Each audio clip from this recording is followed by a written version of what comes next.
Good afternoon, everyone. I'd like folks, if you can, to take your seat, and again, please move forward into the room if that's possible. What an excellent start to this summit. And if I could have your attention, we're commencing now. I know there's a lot to talk about, and we're excited, but you're going to, so grab your seat. And again, move to the front of the room if you can. Very quickly, but importantly, we want to shout out all of the people that prepared, served, and took care of us over lunch. If we can get a round of applause for all of the service staff who have been working so hard for us and will be doing so over the next 2 days. And thank you to one of the participants who came up and said, let's make sure that we do that. And that's what we do. So thank you very much. Good afternoon, everyone, and a warm welcome to you all. A reminder to make sure that you have your headsets on for the plenary session. For this portion of our agenda, not only are we gathered together in Ottawa, but we're also pleased to welcome colleagues from throughout the country joining us today on Zoom. So before we get started, let's check in with our virtual host, Dorothy Alexandre. Bonjour, Dorothy. Bonjour, Beth. Bonjour, Nelly. How are you today? So greetings from our 100 of virtual participants. I'm so happy to see you today. Wonderful. We're happy to see you, and we think everything is working just fine. So fine on our end, fine on yours? It is fine on ours. So for half an hour, I was with the online people. So we're close to more than 200 people online. People are coming from Halifax, Labrador, Calgary, Regina, St. John's, Revelstoke. We're so excited to be here. Wow, all right. So folks in Ottawa, let's give a cheer to welcome our online participants. We're so glad that you're here with us. So if we had been hosting a gathering like this 3 years ago, I think the idea that we would be able to offer a live-streamed or hybrid sessions would have been something way outside the box. And for many of us, beyond our technical skill sets, it's incredible to think about the extent to which normal modes of work have changed in our sector in such a short time, and how some of those shifts have opened up opportunities for reach and engagement that we hadn't fully embraced before. For people in the room here, if something jumps out for you, please feel free to write it down.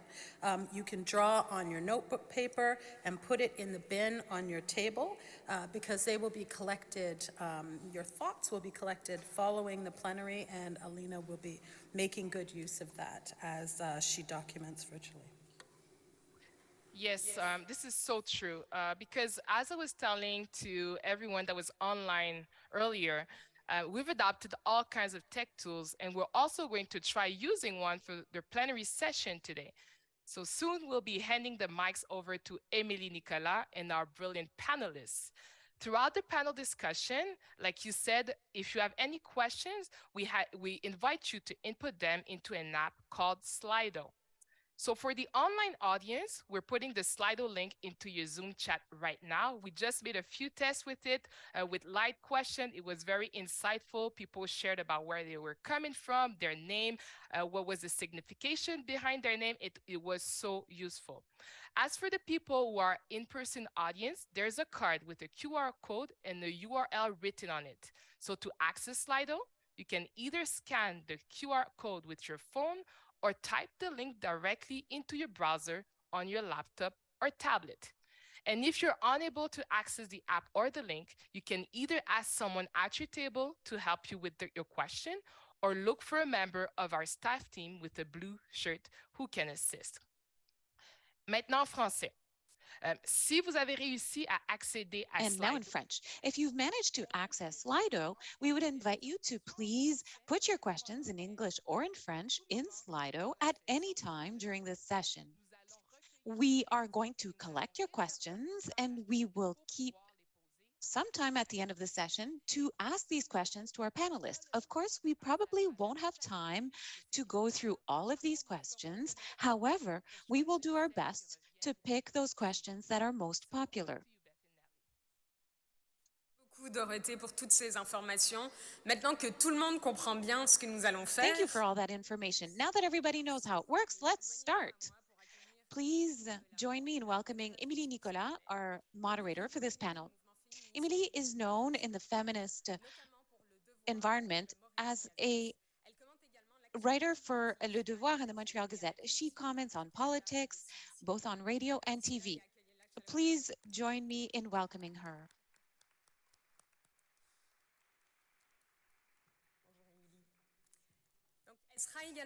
She will also be with the fabulous panelists Dalia Israel, Marina Lopez, Tia Wong, and Viola Thomas.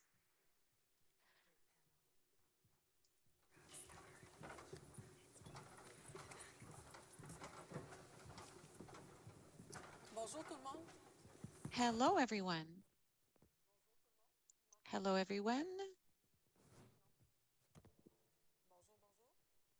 Hello, hello.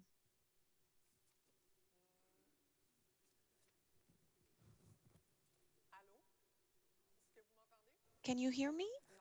Barely. And now? Yes, do you hear me now? They're playing with the sound, yes. That's good, we have a win. Okay, welcome. It's really a pleasure for me to be here. So my name is Emily. I'm going to be your moderator for the panel this afternoon.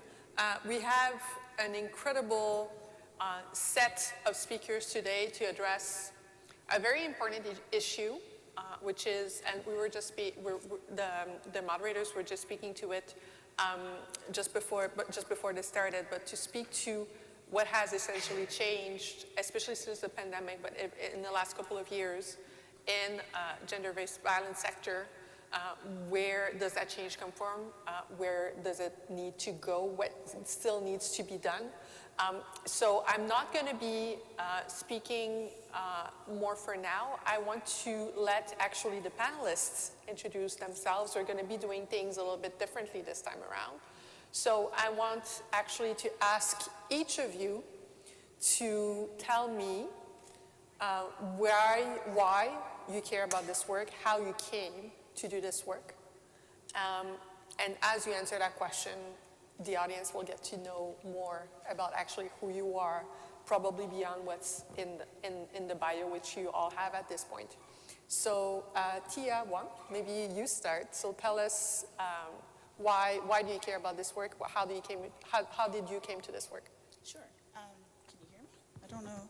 Yes. Oh. They just need to adjust the Yes. levels. but Okay. Great. I think it's working now. Yeah. Hi, everyone. My name is Tia Wong. I'm the former co-chair of Students for Consent Culture, which is a kind of grassroots nonprofit combination organization. We work nationally to promote advocacy efforts in the anti-violence, anti-sexual violence sector, specifically on post-secondary campuses and the related communities. I joined the organization kind of in its infancy. It started with the Our Turn National Action Plan. Our Turn is what we were previously called. Back in 2017, the group that was spearheading the Our Turn National Action Plan released that report a week before the Me Too movement kind of erupted, acknowledging that it was started by Tarana Burke, kind of way before it blew up in the mainstream. But we had really serendipitous timing there, releasing that report at that time, and that was kind of around the time that I joined the organization and started working with student activists working in this space, and since then have learned a lot in terms of what the kind of student-specific issues are facing students and young people, specifically, relating to how the post-secondary administrations and kind of the powers that be can keep survivors from accessing their education, and there's a lot of harmful systems at play. That's pretty much it, I think. That's a lot already. A very concise use of time, but I'm sure we're going to go back to a lot of what you said because there's a lot to unpack there. Marianne, je vais te poser la même question. Donc, Marianne Lopez. Marianne Lopez, I'll be asking you the same question. Why did you become interested in this gender-based violence area, and why is it so important for you to continue to be engaged in this area?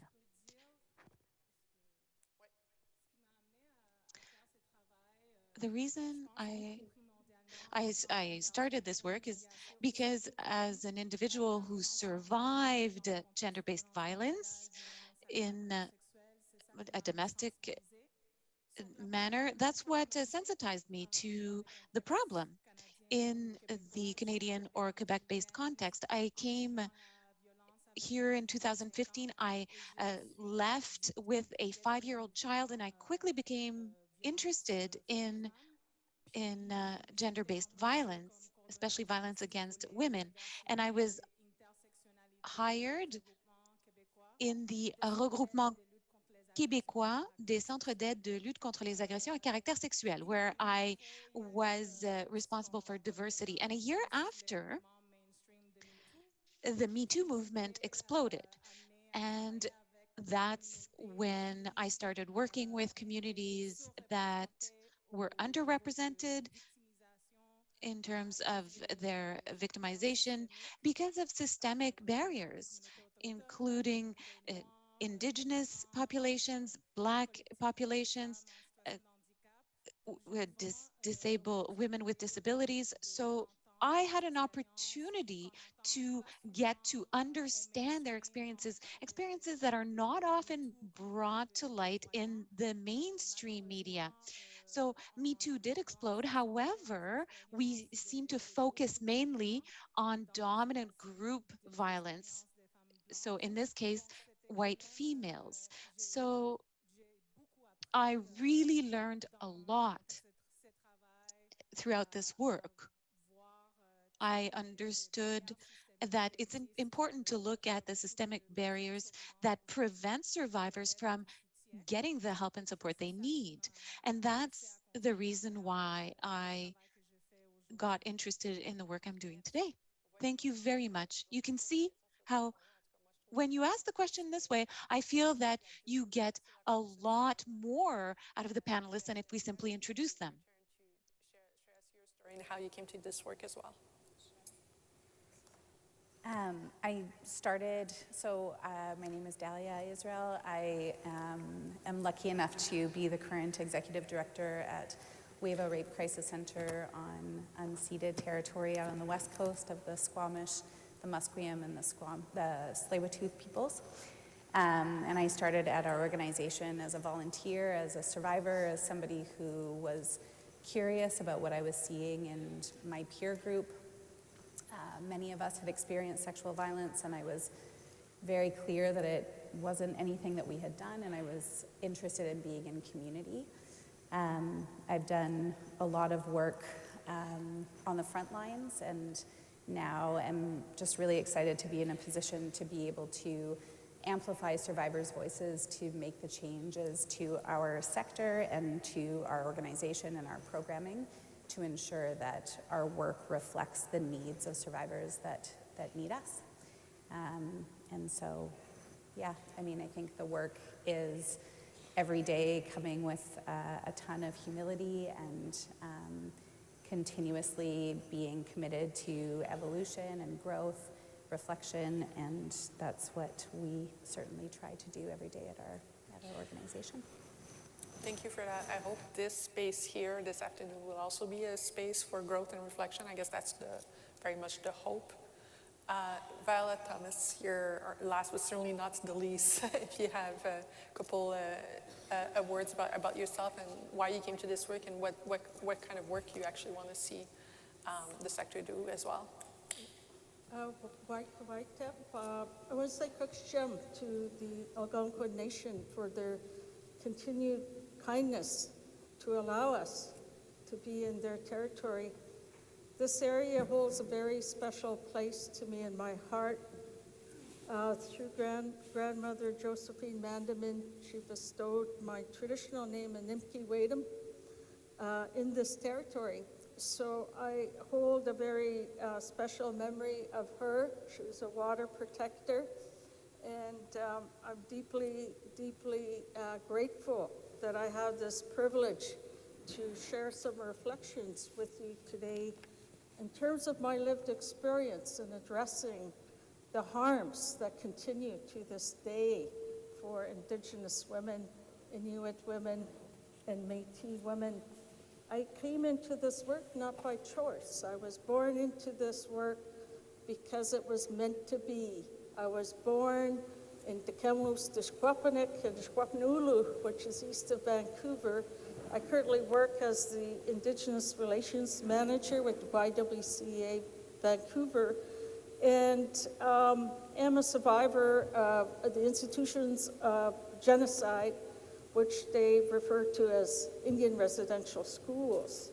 So through that lived experience and my multiple lived experience, not only as a survivor of the institution of genocide, but also as an Indigenous woman, as a two-spirited woman, as a great auntie, as an auntie, as a sister, as a relative, all of those multiple roles influence and shape the way that I try to approach a holism.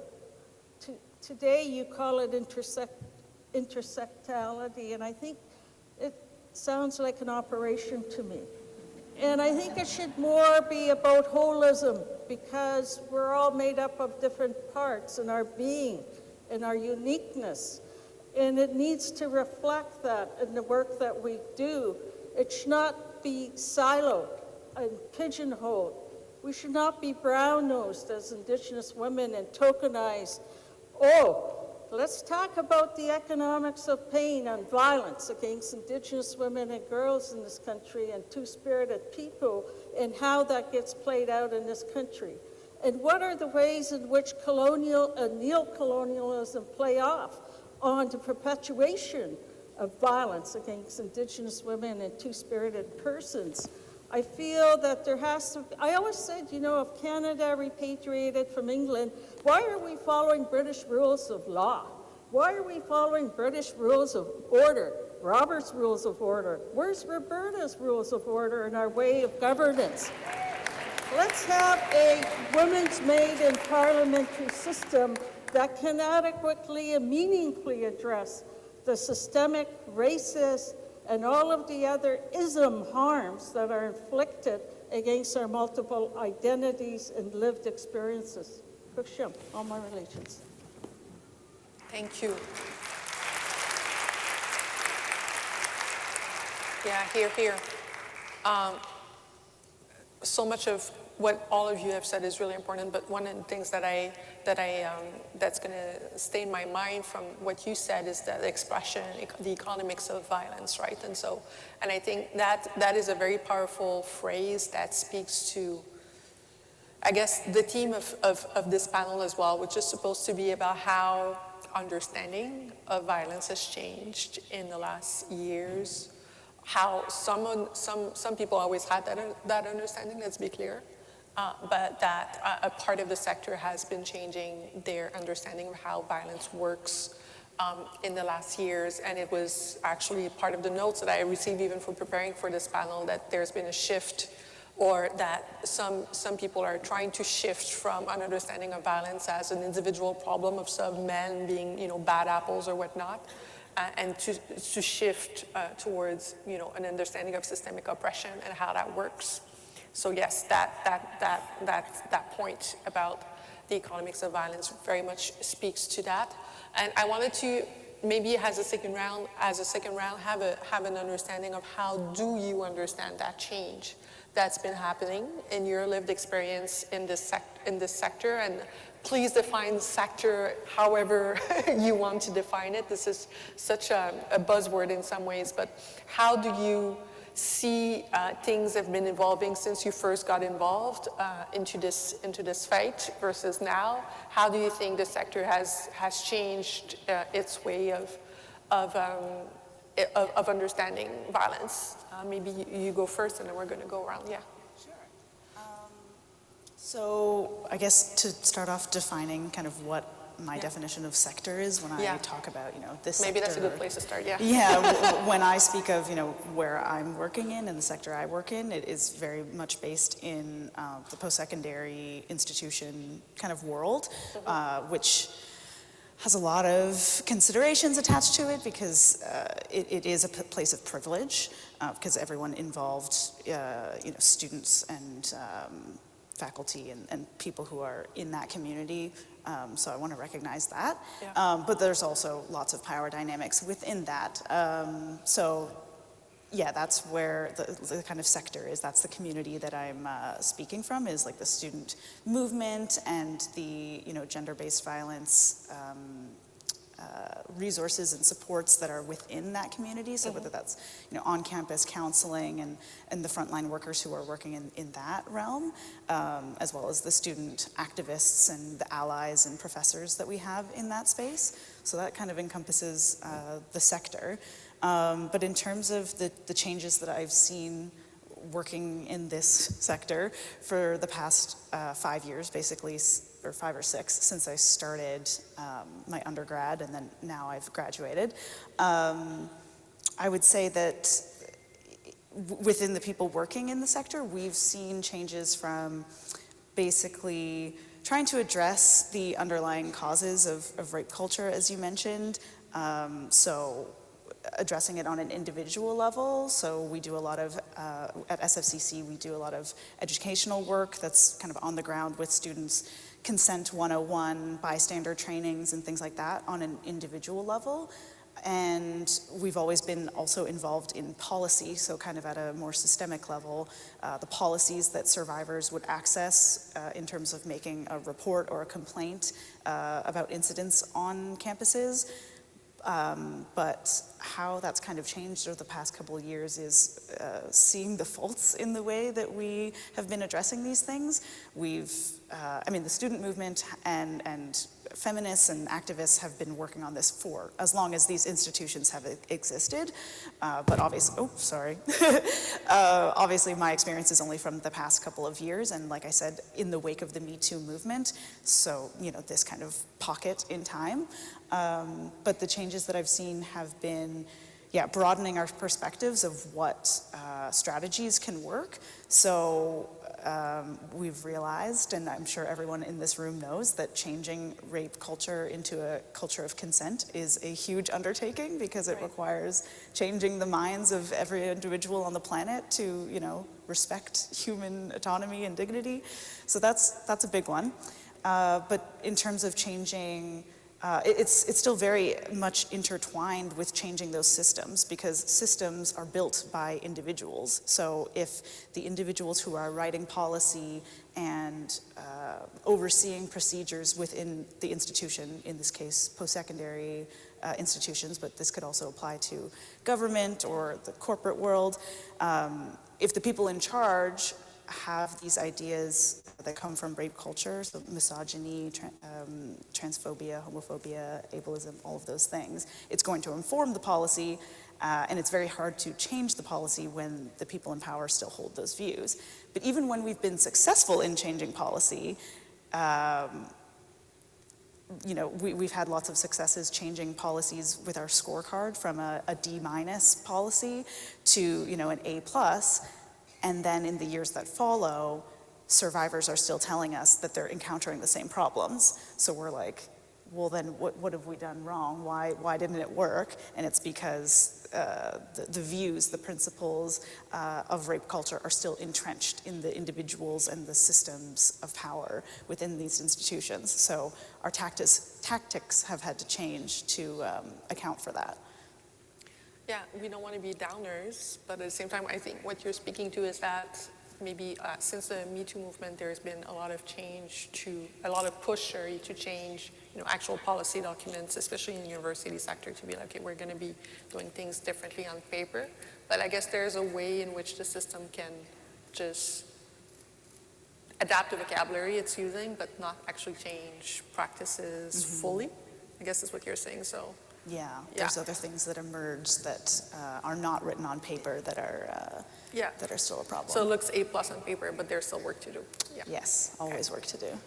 Okay. That's. I hope you're taking notes, because I am. Marianne, comment quel changement t'as vu dans les dernières années dans ton... Marianne, what changes have you seen in your experience? Because you've worn different hats in the feminist movement, especially in Quebec. And I think that you've tried very hard to see what was working and talk about what was working and what wasn't working in order to push the sector to change its practices over the past few years. So what changes have you seen, and what is the reluctance that you also face in your day-to-day work in Quebec, more specifically? So when I joined the sector, as it's known, gender-based violence, that's what I'll call the sector, I was an idealist. As a survivor, I wanted to be part of a movement where we all thought we could change and change violence and offer healing to survivors. However,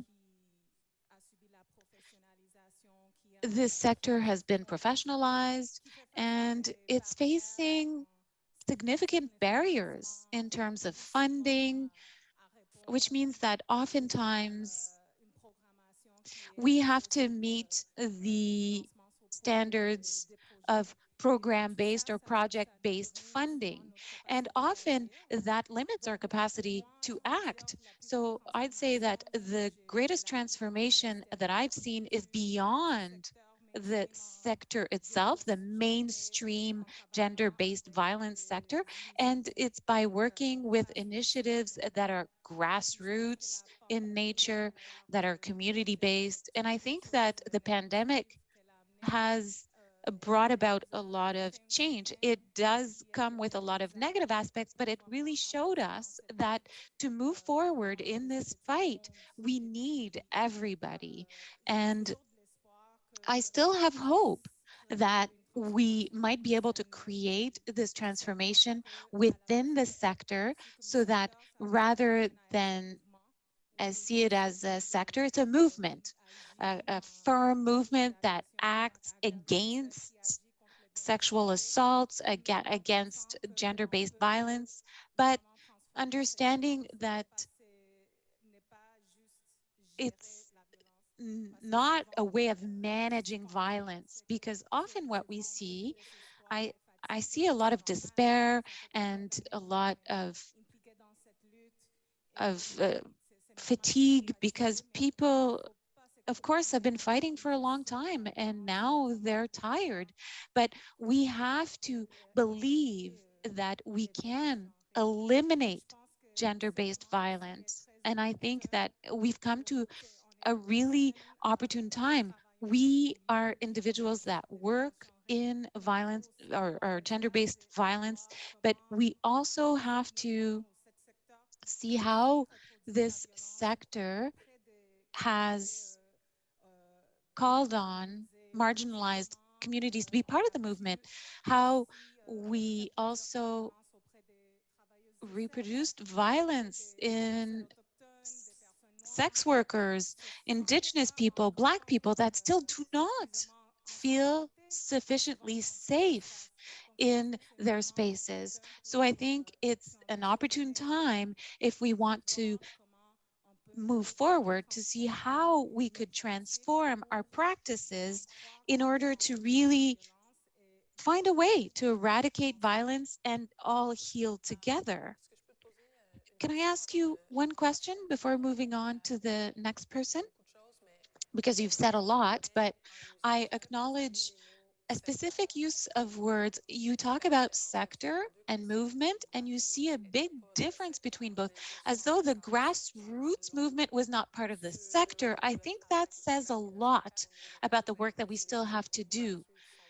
if grassroots groups do not feel like they're part of this sector, we still have a lot of work to do. Now, I do have a question to ask with respect to this difference. You said managing violence is insufficient. Is that the difference between sector and movement? One wants to simply manage violence.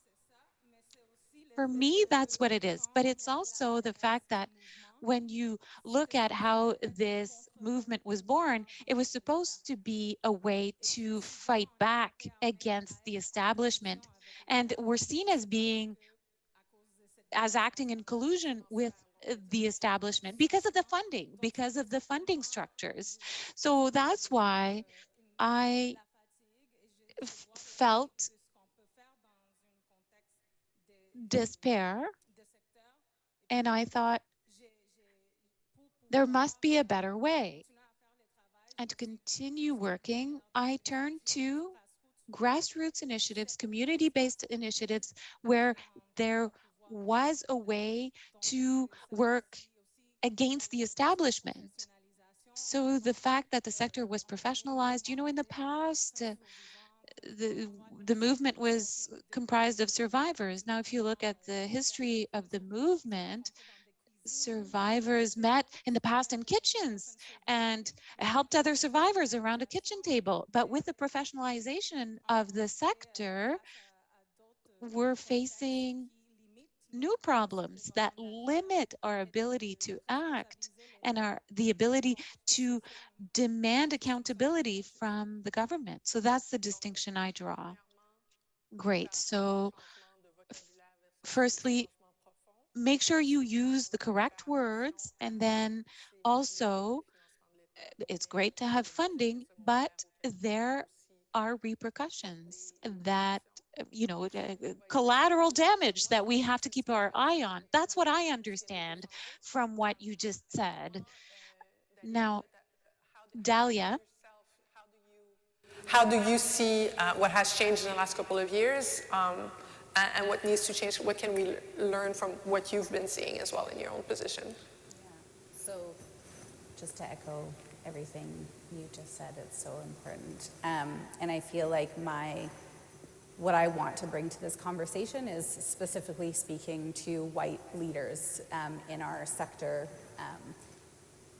The past 5 years really has been about, I think, for white folks to deeply recognize how white supremacy and colonization has really been at the basis of our anti-violence sector for organizations that are being read as white and haven't been doing the reflection required in order to ensure that the contracts that we accept, that the funding that we accept hasn't shaped our programs. And I think at our organization, when 5 years ago we started doing work to expand our service user population to include all trans and non-binary and two-spirit people, it was a really huge wake-up call to recognize just how much our programming had been directed by government. And that meant that most of our programming was imagined in the vision of white, cis, hetero women, and that it just didn't work for most of the folks that we were hoping to serve. And so I think what we've been trying to do and working diligently at doing is really taking pause to think about what kinds of services we have been offering, how those have been imagined, and then listening to community about what they need and want from us. And deeply recognizing that we have been in collusion with all of those systems that have been taking a position to tell people what they need or should want after experiencing sexual violence. And so the work that we've done around trans inclusion, but also the work that we've done around apologizing and being accountable to sex working community, and also looking at offering transformative justice or alternative justice options for people in how they want to seek accountability have been really important steps that at some point in our organization's history never felt possible because we were being so, I guess, blind, or not blind, but have huge knowledge gaps around the ways that we were imagining what was possible for people. And we spent a lot of time advocating solely about the fact that only 6 or 8% of sexual assault survivors choose to report to police, and never took pause to think about the other 94% of people who might never want to call police, and that we weren't doing anything to change the conditions that would allow them to seek accountability. And so all of those opportunities to pause and reflect, to reframe and to think through not only the narrative that we were holding internally, but also what that meant for the way that people understood the work that we were doing externally. And then I think the other piece was that people for a long time were asking us to be more accessible to folks with disabilities and to move online, and the pandemic really pushed us to dream about how we could do the work that we do online. And of course we were able to, and we now have people from all different areas of the province and the country accessing our services in different ways. And so just really, thinking about what needs to change in order for people to be able to walk through the door of the organization, to feel like they can actually be their full selves. And that's been just a huge piece that we've really been working on, and is not new. Right. It's just that I think we've had to really look at ourselves. Right.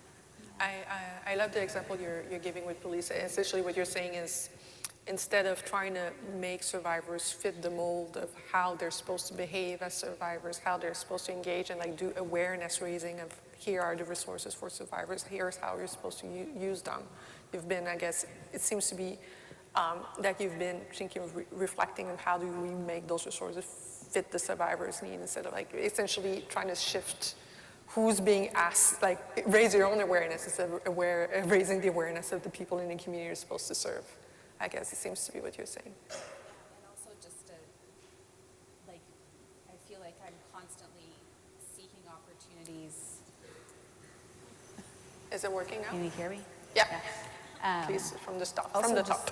Repair work and humility, I think also, with the professionalization comes this idea that you have to be perfect, that you have to know all of the things, that you have to do things and hold a particular stance, and that if you no longer hold that stance, somehow you're going to become illegitimate. And I think a big piece of what we've been doing, I think I was sharing with Marliane that a week doesn't go by where I'm not calling somebody who comes to my mind that were screaming at us, telling us to make changes, where we've been able to make those changes, and I'm calling them to say thank you.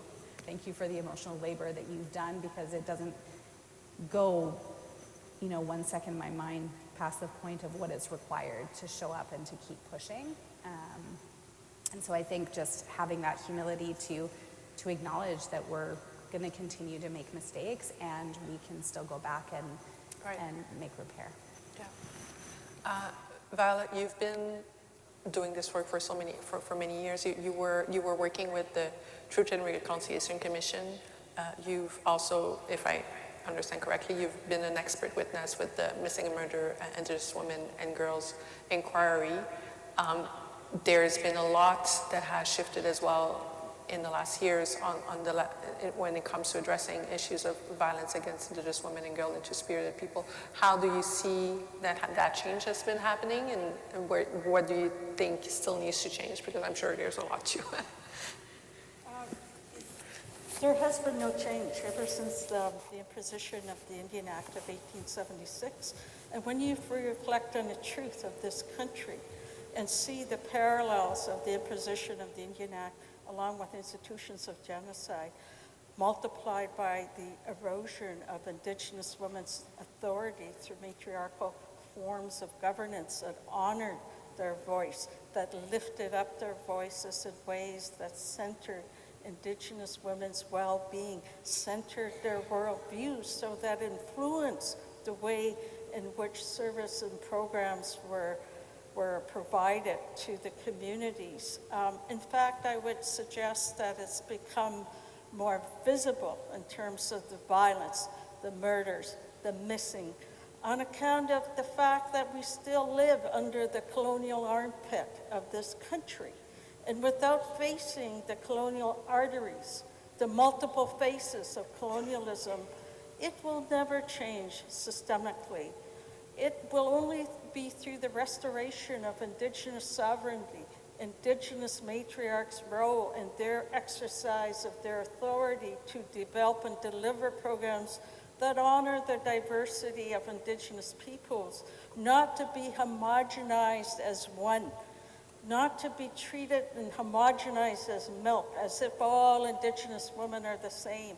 There is no honor of the distinctiveness. In British Columbia, we have 27 distinct nations of Indigenous nations, each with their own dialects, philosophies, values, ceremonies, songs, and dances. But you wouldn't know it.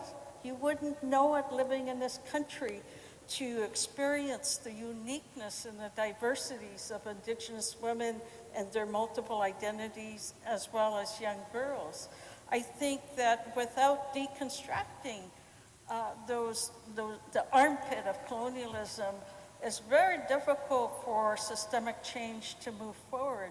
Because when you understand the impacts of the Indian Act, how it forcibly relocates Indigenous women that are fleeing violence from First Nation communities because they have no matrimonial real property rights on Indian Act reserves that was created by the government of Canada, that it affects the whole being of Indigenous women and girls in this country. Grandmothers, people with disabilities are forced to leave their community to access basic services. That's a human rights violation. We have so many babies that have been continued to be abducted into the child welfare systems on account of the violence that mothers and grandmothers are facing through the colonial laws and racism of this country. So we have to revisit, how are we centering Indigenous women's voice and their forms of governance within the way in which we provide support and services for and by Indigenous women?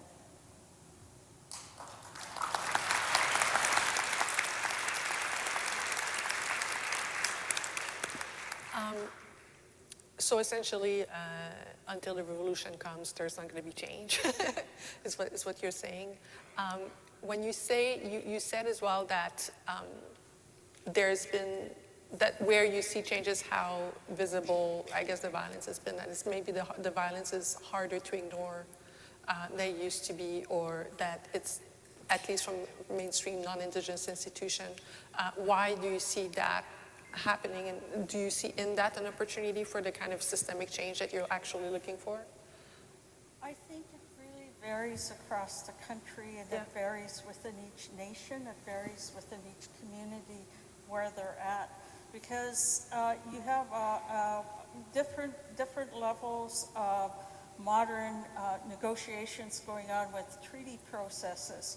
Right now we have Canada and we have the province of British Columbia in the process of enshrining the United Nations Declaration on the Rights of Indigenous People. So the question has to be asked, how are they implementing Article number 20 that speaks to women?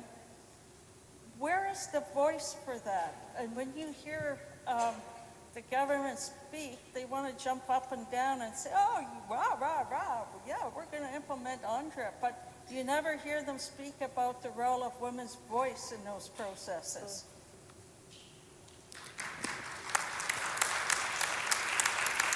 So, and last follow-up question, because I just want to know more, and I want the audience here to be able to come home with some sort of action plan. But how would you suggest to make the voices of women more visible within the conversation about Indigenous people's rights in Canada? I think it's critical that from the community level, that there is meaningful engagement of Indigenous women and girls and Two-Spirited people to shape the way in which services are delivered, that honors their holistic worldviews, that does not misrepresent and bring harm to the nation. Right. And there's so many conflicting colonial processes that are at play. When we look at the impact of man camps across the country on resource extraction, and how does that impact on our rights to safety? How does that impact on the rights of grandmothers and other Indigenous families impacted by violence through the opioid crisis? Why isn't there a gendered lens to address the opioid crisis in this country? I could go on and on, but I'll leave it at that. Lydia, I feel like I need to go to you to speak to, maybe if you want to speak to that too, given that you're also based in BC, where that conversation on the opioid crisis specifically has been the most visible. Do you see in your part of the country as well a way in which people in the movement, to use Marianne's word, have been trying to address that intersection of addiction and violence against women, or even the economics of extractivism that we were just speaking about, and the violence against women and girls and gender-based violence? Do you see that conversation moving forward in the West in a way that personally I'm not seeing it moving as much in other parts of the country? I'm not going to name any parts, but just asking you to speak to that maybe. Yeah, I think when I think about our programs, there are some of our programs that are accessible to folks that are actively using, and then when you think about counseling, it's like nobody that is in active use is going to be able to show up consistently week after week for their appointment time. The expectation around what level people are at in their life is like it doesn't mesh. And the crisis is disproportionately affecting women, there's no doubt.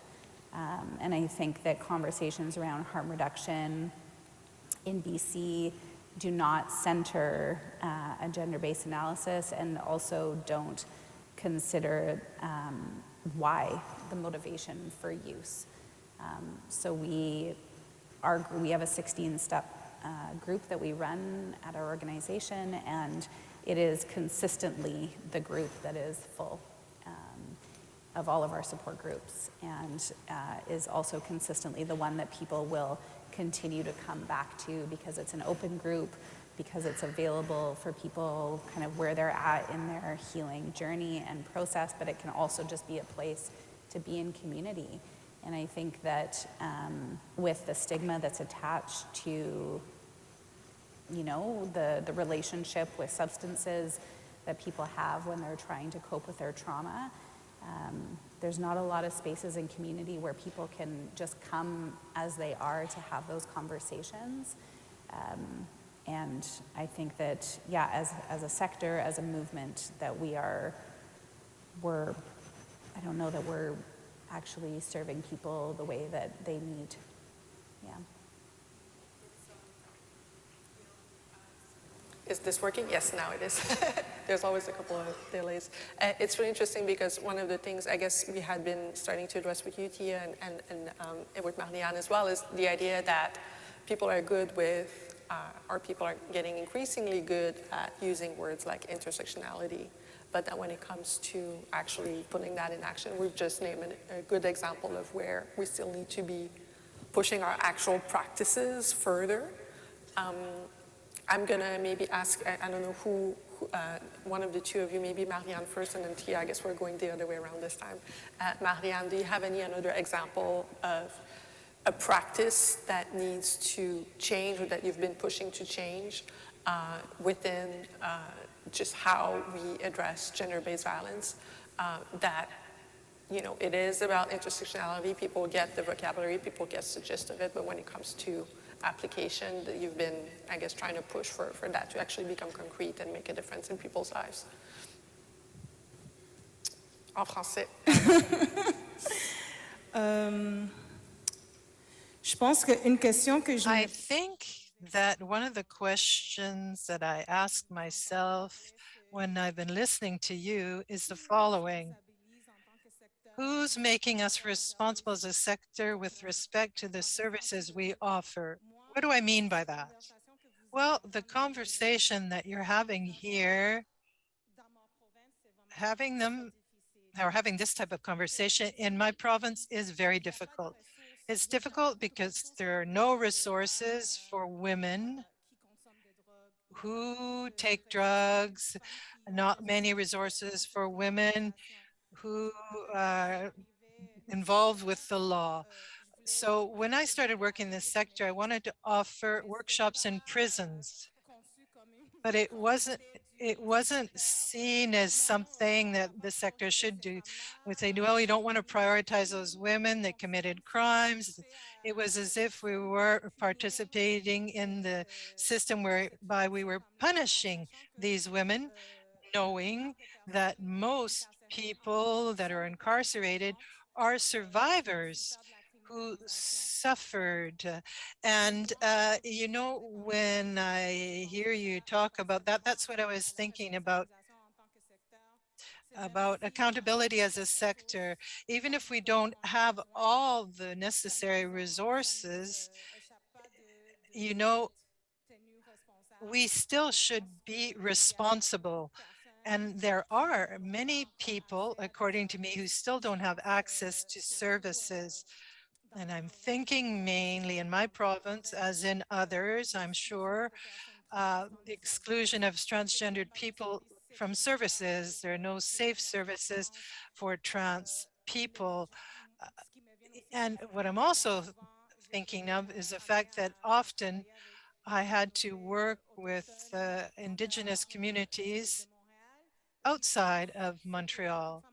And many Indigenous women said to me they wanted to include their families in their healing journey. But the center offering the services to women targeted by sexual violence didn't want families to take part. So often you create colonial systems that do not offer a pathway to healing. So the question you asked me has to do with intersectionality, correct? Well, I very quickly distanced myself from that word because I saw how it was co-opted, and it meant an analysis of differences rather than talking of women, white women that are victims. You talk about Indigenous women, talk about racialized women, immigrant women, disabled women, but you're not really talking about the oppressive system that we have a tendency to reproduce. So what about the racism that exists in our field and our sector, or transphobia that is reproduced in our services, in our centers? You know, I have seen how it could be an obstacle even to educate people.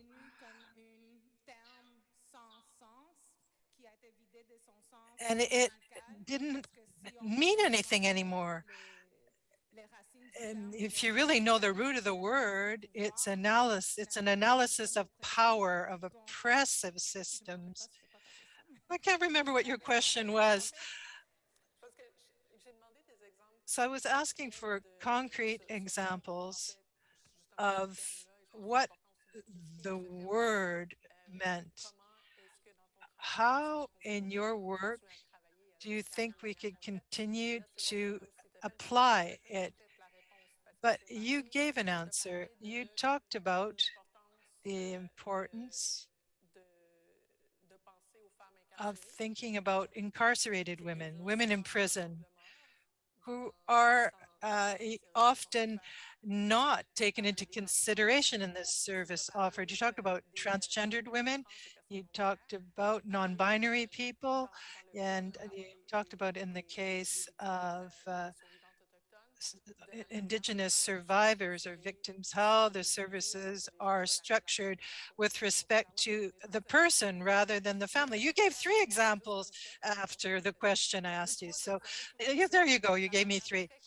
And you really concretely explained about intersectionality, how we talk about it. And you talked about the resistance that is encountered when you try to work in solidarity with certain people. Yes, and I will underline what you said, holism. You know, having without a holistic approach, we're not going to be able to fight against gender-based violence because you will just be taking care of or healing the victims. We all need to be healed. Even if you're not a victim of gender-based violence, you're a victim of a colonialist, racist, supremacist system. So without healing for all, we won't win the fight against aggression, or whether it's sexual assault or gender-based violence. It's something that we need to consider. You can't just focus on one part of the population in order to fight. You need to fight at all levels of society. Yes, yes, let's applaud that. The second part of what you said on intersectionality. What you've been saying, Marianne, is that there's a way in which this word has been used as to mean, okay, this is a tool to understand the different needs of women. And as we're saying, even as in that understanding, there are ways in which the tool needs to be applied differently. But then you're also saying that it's been emptied of its radical meaning, partly because it's like the sector is trying to use it as a way to understand the different needs of people, but it's not using it enough as a way to understand its own relationship with institutions of power.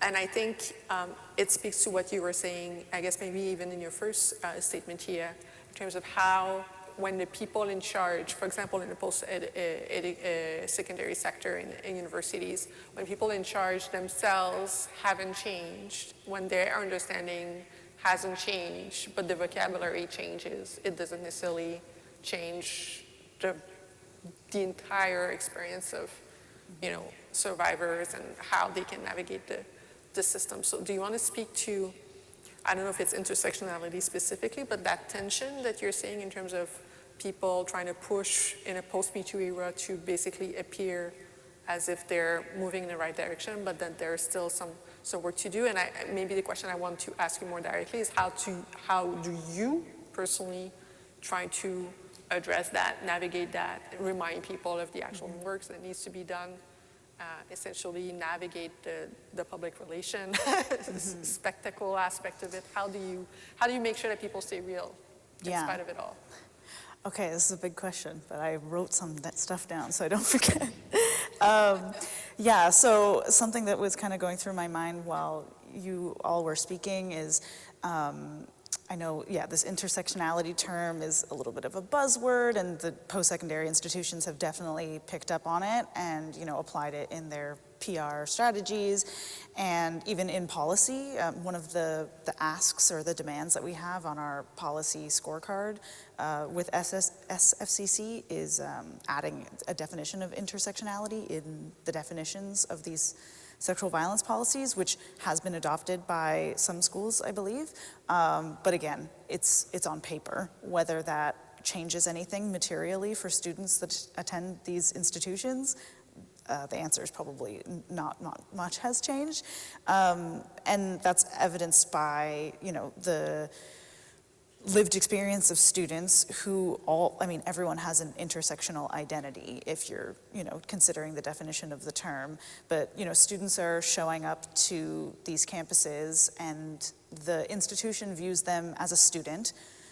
Sometimes not even that. In board meetings, the the administration people will often refer to students as clients.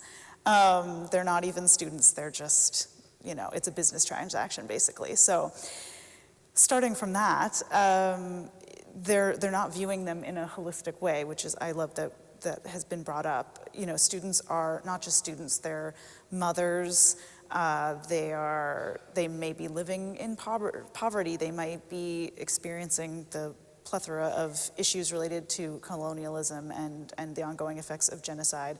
They are, I could list a whole number of things, ableism, homophobia. They're experiencing all these things in addition to being a student, in addition to, when they walk into a sexual violence support office or counseling or to file a report, they're experiencing that as well.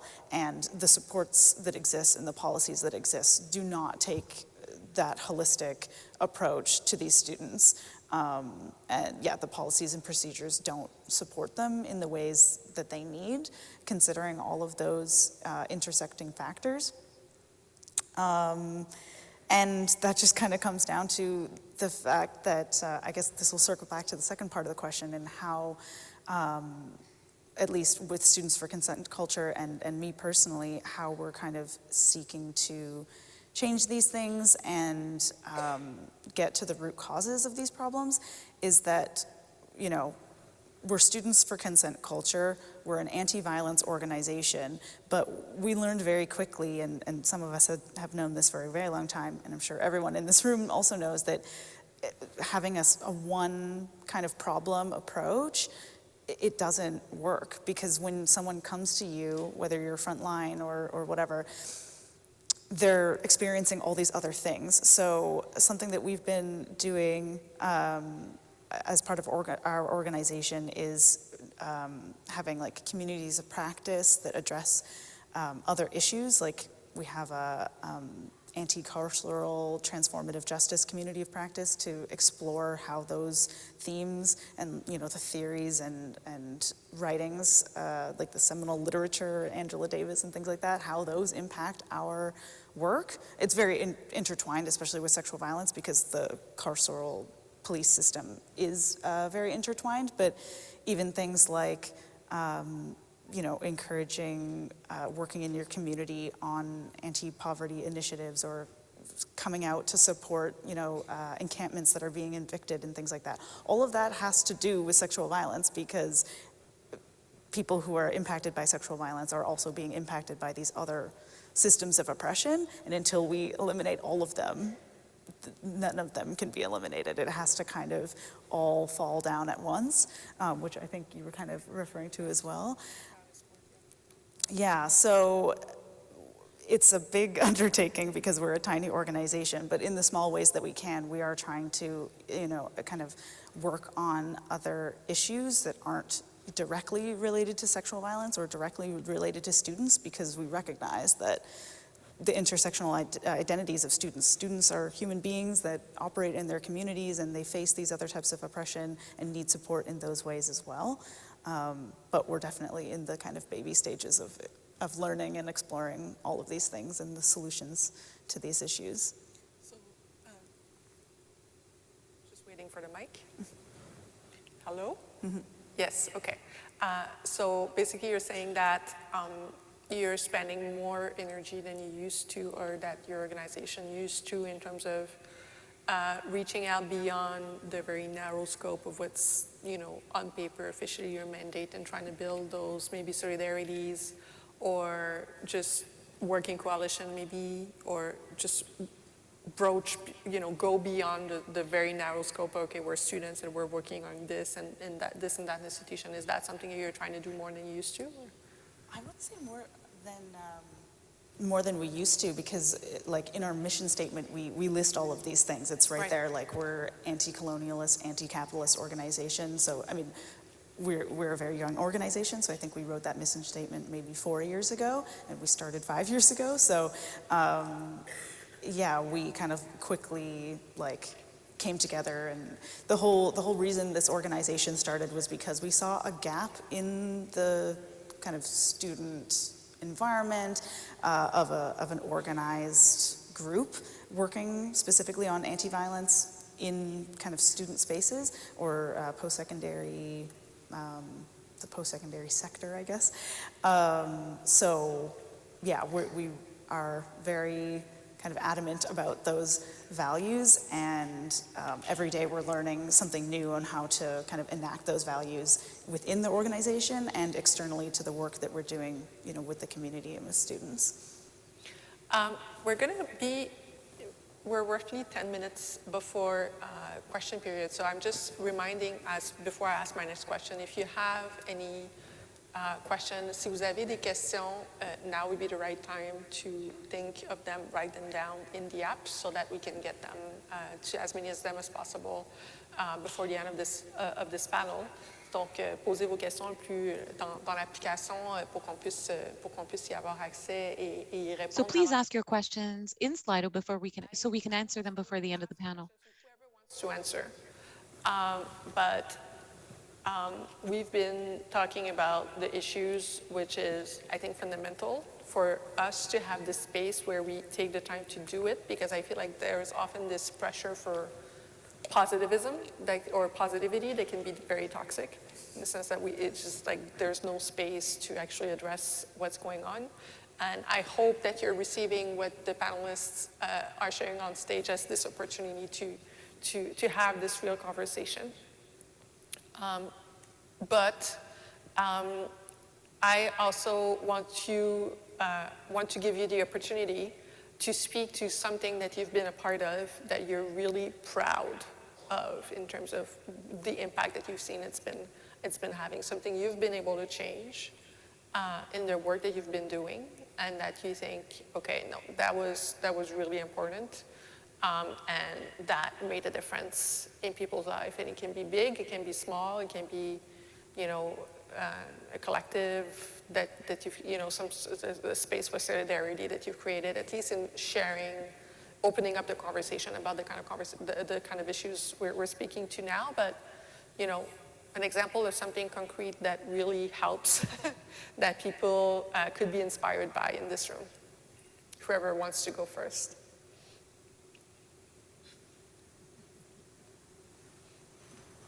Because I've read your bios, I know there's a lot in there, but I'm just.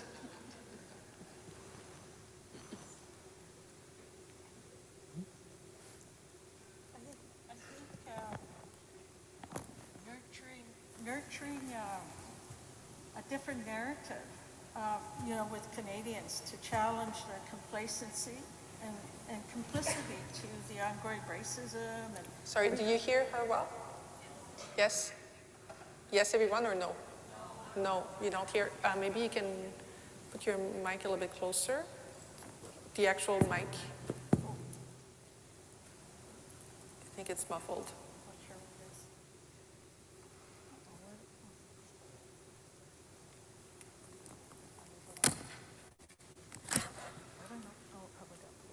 I don't know where my mic is. Oh, that's probably why we don't hear you. Maybe Marianne, do you want to give you her mic? Yeah. Yes. Okay. There you go. All right. I guess for me, it's wanting to inspire a change in the narrative. When I continue to witness the violence and the ongoing murdered and missing, and I see how journalists portray and misrepresent the truth of murdered and missing Indigenous women and two-spirited persons, and how it's pathologized and continues to be pathologized without really addressing the systemic changes that's really, really needed. And I think changing that narrative for me is my sort of life commitment, is how can I foster meaningful change in that systemic narrative, whether it's through activism, through legislative reform, policy reform, services reform, that truly honors Indigenous women's ways of being. That's, to me, the success story. When I can go out there and I can see the beauty of our women and children and grandmothers and aunties walking in dignity, free of violence, a right to security, a right to their traditions, cultures, languages, right now that displacement isn't happening. But I see the rippling effect of gendering truth and reconciliation in the work that I do. Kuksha. Before you give the mic back, you've used a word, when you say you need to stop pathologizing. Could you maybe unpack what you mean by that? Because I really want people to stop doing it. So if they understand better what you mean, then they'll less at risk of doing it. It reminds me of the everyday story we see in the everyday media, whether it's a newspaper or a TV story, or when we hear it on the radio.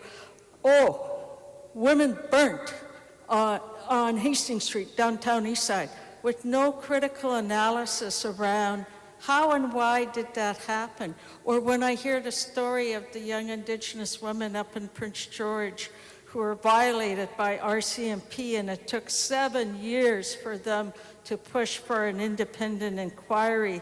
And I have to ask myself, how and why is that? How come Canadians have stuffed cotton balls in their ears and they can't hear our truth? Thank you.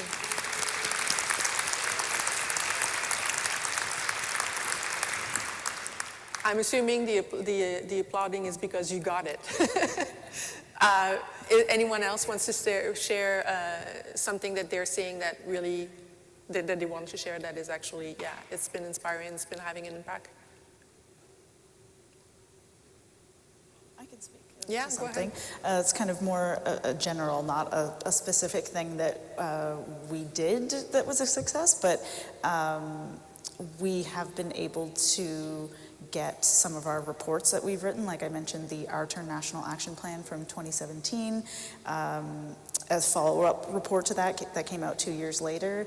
And then we recently just wrote a report for the National Action Plan to End Gender-Based Violence. It's called Crucial Voices. So that was funded by, funded by Women in Gender Equality Canada as part of the NAP. But yeah, some of our policy papers and reports like that have actually been, lots cited in the media by journalists, but also actually in like the legislature in certain provinces and things like that. So it makes me proud to see that our work has gotten to that level to be taken seriously by the people that make the laws, which is kind of the most that we can hope for in that respect. Amazing. Thank you for sharing that. Yeah, sometimes I guess the change or the other thing is being able to move up the ladder and being able to have more impact. Mm-hmm. There's ways in which, and I went to Dan, because people are being reluctant, I'm gonna put Marianne on the spot, because there are ways in which,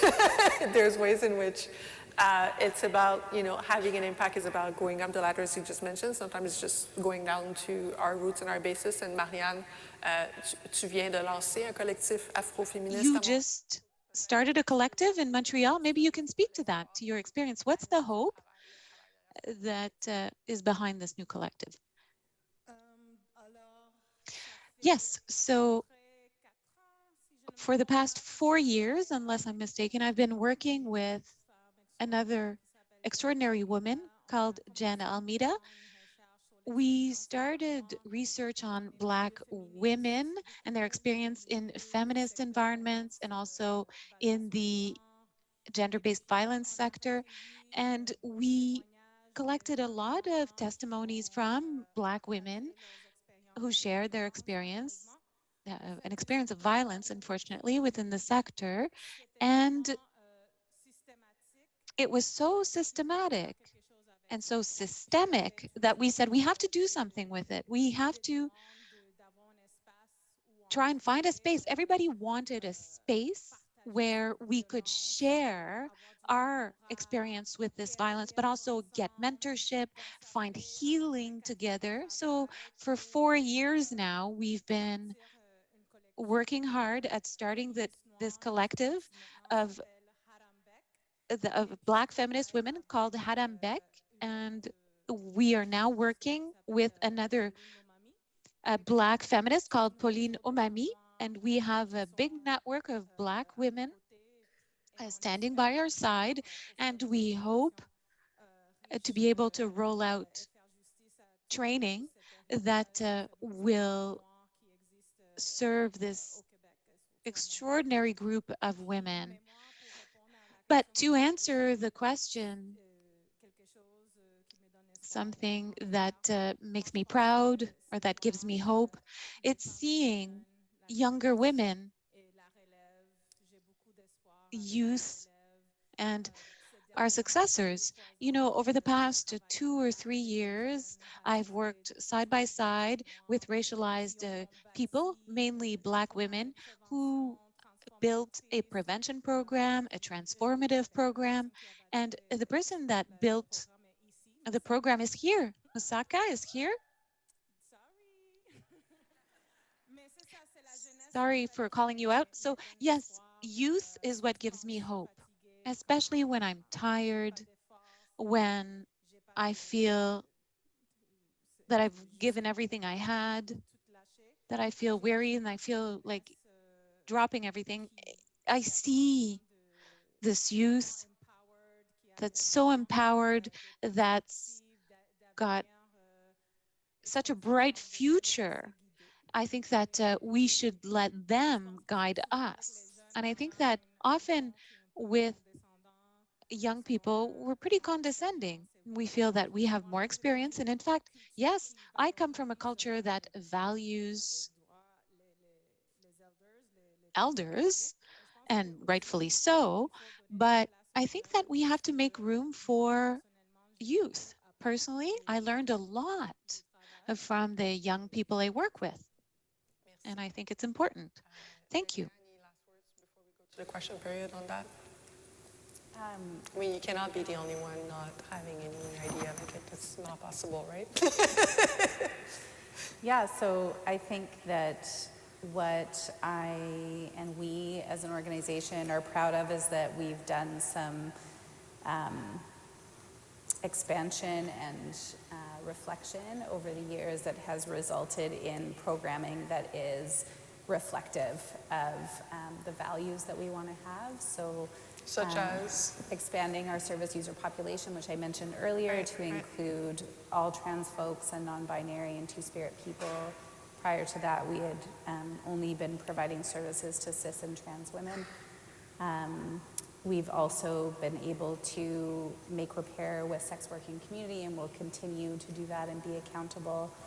And I think other pieces that we feel proud of are launching a transformative justice pilot, and being engaged in community conversations around how we can reflect and embody restorative and transformative principles in our relations, but also in the work that we do with community. And then I guess one of the scariest and most exciting things is for our 40th anniversary that we've rebranded and that we're changing our name to Salal Sexual Violence Support Center, because we feel like we've done the initial stages of the work to be really looking and reflecting on who we are and who we want to be, and so choosing a name that's going to carry us hopefully into the future to encourage us to continue living into our values has been another proud moment.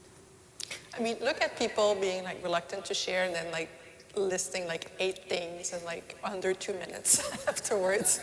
You gotta admire the art of it. Can we just first of all applaud our panelists before we go to questions?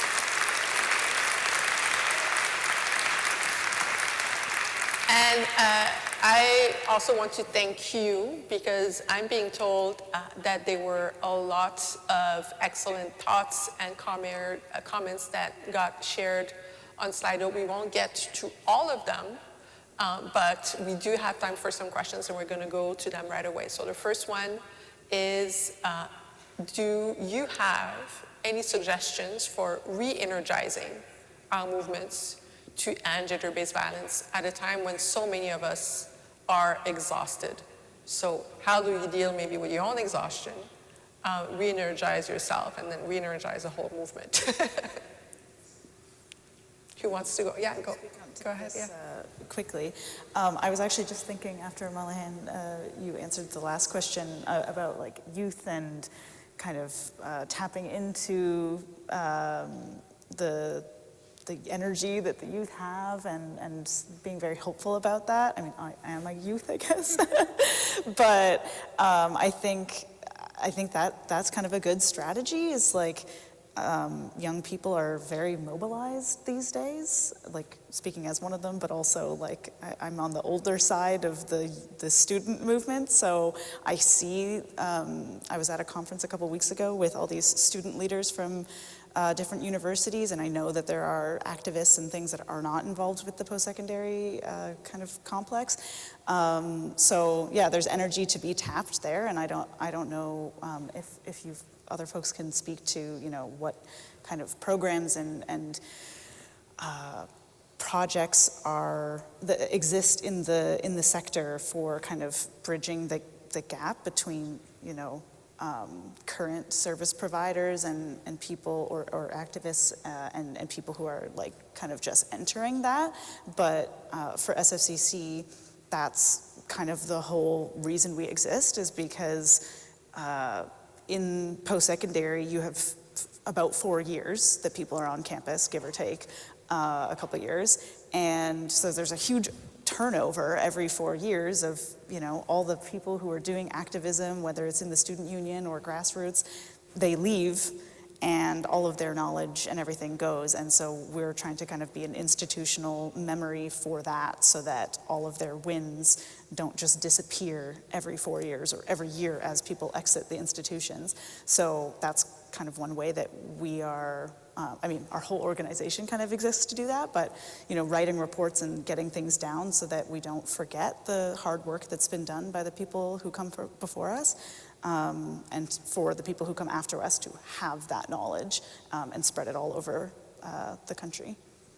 Yeah, I'm sure there's a lot of other organizations in this room that have the same challenge, especially when there's a lot of turnover, especially youth led organizations tend to have that issue as well. So I hope people come to you afterwards or in the next day to be able to learn more about that. Anyone else wanted to answer that question in terms of how you re-energize yourself or the movement? For myself, it's reaching out to our matriarchs and our ceremonies, our ways of being, that continues to revitalize and continues to strengthen the right to be who I am, and the ability to springboard forward. Ceremonies and just culture, I guess, in general, and as a way to strengthen communities. Thank you for that. Yeah. Artists as well, both traditional and contemporary. They have a very significant role to play in challenging Canadians and addressing expression through the arts is such a powerful tool. So I try to do that in everything that I do, is finding ways to give that space so that it can challenge Canadians in a way that, because a lot of folks wouldn't be coming to conferences like this, so therefore we got to find creative ways to do it. Absolutely, absolutely. And there is a way in which our public speaker would get labeled as too radical and this and that, but if you say it as a poem, now it's really cool. You know? I think we've all experienced that in a lot of spaces where the artists get to go further and still be in that space, and that helps people push people's thought further along. On a une autre question ici. We have another question. Do you have any advice to convince an organization that is only staying on the surface of intersectionality, to convince them to adopt more concrete intersectional tools? Go beyond the surface and actually adopt concrete ways of doing intersectionality. Est-ce que quelqu'un veut prendre cette question? J'ai l'impression qu'on Does one of you want to answer? I think we've answered in a roundabout way, maybe, to the question. That you have a name that's like would be helpful. Yeah, Marianne. Wait. La seule chose que je pourrais ajouter. The only thing I would add is that often I support organizations that are trying to do this work. And the first thing that I tell them is that they have to be able to sit with discomfort, because these conversations are not easy. It's not easy to talk about how you can be involved in violence. You know, it's not always easy to admit to your responsibility, but it's really important if you really want to transform the workplace, transform the organization. So I think that you have to sit with this discomfort if you really want to be able to transform societies. So be comfortable with the discomfort. I've been sitting with it. I've been getting pretty comfortable with it in the last couple of while. Do you have anyone else wants to add anything to that? I think that one of the things that we were really caught up in, particularly when we were doing work around our trans inclusion work, was that we were so caught up in the cycle of just needing to respond constantly to the front line, which never ends. There was a lot of mental gymnastics around creating the space and the time that's required to do change well. And so I think that many of us are doing, we say we're doing social change, but we don't actually, when we look internally, take the time to plan out what it looks like to have internal conversations, to move through those pieces before you action. And I think without that care, you can do further harm. And so I think that it's, you know, one of the things that I always bring to our team is, like, if we're gonna take a different direction on something, that's fine. And we need to build into that the conversations that need to happen internally so that we are all on the same page to move those pieces forward. So I would just say, don't underestimate the need to pause and take the time so that you're not doing further harm.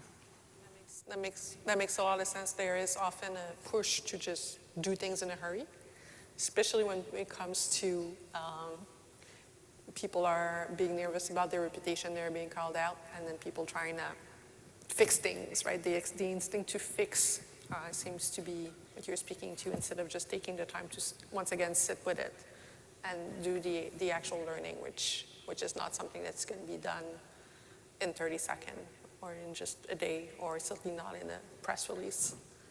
Yeah. There were more questions, and they just disappeared from my screen here, and now the only word that I have here is end.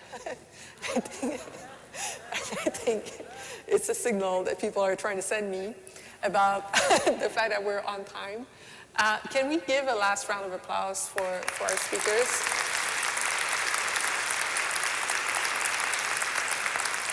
I've told you at the very beginning that they were, you know, amazing, and that beyond their bios, you're gonna know how amazing they are, and I hope you appreciate as much as I do the depth of experience and perspective that was shared on this stage today. I really hope that it gave you, as people working in the sector, just a space to take a step back and really think further on these issues, much more than when we're caught into the daily operation of an organization. That was really the hope for today, and as far as I'm concerned, I'm really grateful for what you've shared on the stage today, and how comfortable you were with just being very honest and truthful in the comments that you've shared.